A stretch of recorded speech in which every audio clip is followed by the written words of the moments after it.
जानते हो पीएनएसटी का सेकंड काउंसलिंग का रिजल्ट आ चुका है, सॉरी कहना चाहूंगा कि सेकंड काउंसलिंग आ चुकी है जो आपको आज करनी थी, है ना। इसके बाद में आपको लिस्ट मिल जाएगी। इसी के साथ में आपने एक और पेपर दिया था एएनएम का, क्या लिखा हुआ है इधर पे, एएनएम टीएसटी, मतलब ये भी पेपर आपका पीएनएसटी के जस्ट पहले हुआ था। इसकी भी चॉइस फिलिंग और रजिस्ट्रेशन की डेट आ चुकी है। अगर बात करेंगे बेटा, यहाँ पर आप जैसे डीएमई की साइट पे आओगे तो डीएमई की साइट पे जैसे ही ओपन करोगे तो आपको मिल जाएगा यहाँ पे एमपी एनआरसी एएनएम, और एमपी एनआरसी के एएनएम की जब वेबसाइट पे जाओगे तो यहाँ पर आप क्लिक करोगे और इसको जैसे ही ओपन करोगे तो आपको मिलने वाला है क्या, ये लेटर मिलने वाला है। और ये लेटर किसका है, तो एएनएम एसटी काउंसलिंग, जो एएनएम की आपकी काउंसलिंग 2024 की है उसका लेटर है। और जब इसमें आप जाओगे, अगर यहाँ पे अगर मैं बात करूं यहाँ पे, तो यहाँ पर क्या लिखा हुआ है तो देखिएगा, जिनने भी एएनएम का एग्जाम दिया है उनके लिए ये जानकारी बहुत इंपॉर्टेंट है, क्योंकि लोगों को जानकारी रहती नहीं है और वो रजिस्ट्रेशन से चॉइस फिलिंग से चूक जाते हैं। नंबर बहुत अच्छे रहते हैं फिर भी उनका सिलेक्शन हो नहीं पाता है। तो बेटा ये कब का है, तो ये कल का है, 24 तारीख का है। 24 तारीख को नोटिफिकेशन आया था और इसमें जो बोला गया कि पब्लिकेशन ऑफ वैकेंसीज, एएनएम में कितनी वैकेंसी होगी, वैकेंसी की अगर बात करूंगा या पोस्ट की बात करूंगी तो वो जानकारी कब मिलेगी आपको, 26 तारीख को, 26 जनवरी के दिन, मतलब कल रिपब्लिक डे के दिन आपको दोहरी खुशी मिलने वाली है।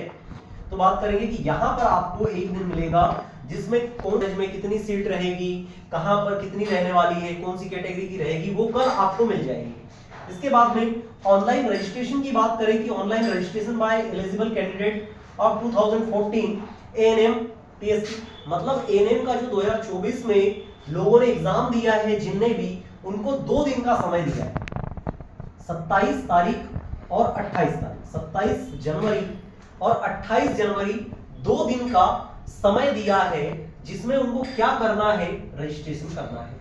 क्या करेंगे वो, रजिस्ट्रेशन करेंगे 27 और 28 का, मतलब जो एलिजिबल कैंडिडेट है वो, उनको 27 और 28 2 दिन का रजिस्ट्रेशन करना है। नहीं करवाया तो बेटा आप आगे रजिस्ट्रेशन नहीं कर पाओगे।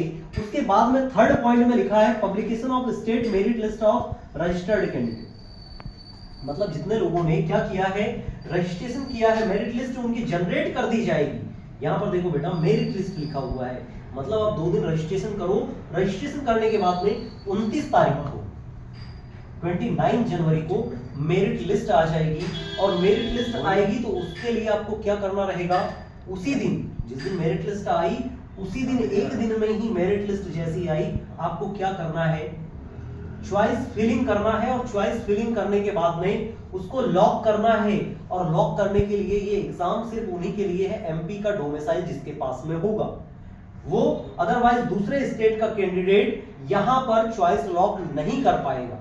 तो ये हमेशा याद रखना है, और ये विशेषकर याद रखो कि डोमिसाइल एमपी का होना बहुत जरूरी है।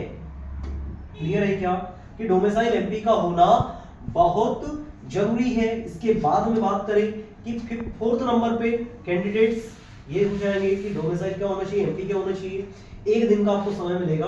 5th नंबर में provisionally allotment result of first round, जो आपने रजिस्ट्रेशन करवाया, जो आपकी चॉइस फिलिंग आपने करवाई, इन सबको मिलाकर के जो मेरिट लिस्ट में कैंडिडेट आ जाएगा, उनका प्रोविजनल एक्सेप्ट करने के बाद में कॉलेज क्या करेगा, उनकी लिस्ट जारी करेगा। कब, 30 तारीख को, 30 तारीख को ये लिस्ट आ जाएगी, और 30 तारीख को जैसे ही लिस्ट आएगी, 30 को एक दिन का आपको समय मिलेगा, लिस्ट एक दिन, है ना, 30 को आ गई। उसके बाद में रिपोर्टिंग एंड एडमिशन, ये वेरी इंपॉर्टेंट, ये सबसे ज्यादा इंपॉर्टेंट कि आपको रिपोर्ट कब करना है, और report and admission eight allotment college in the person for document verification and admission process, कितने दिन का समय दिया, सारी की सारी चीजें एक दिन का। मतलब मेरे ये समझ में नहीं आता कि व्यापम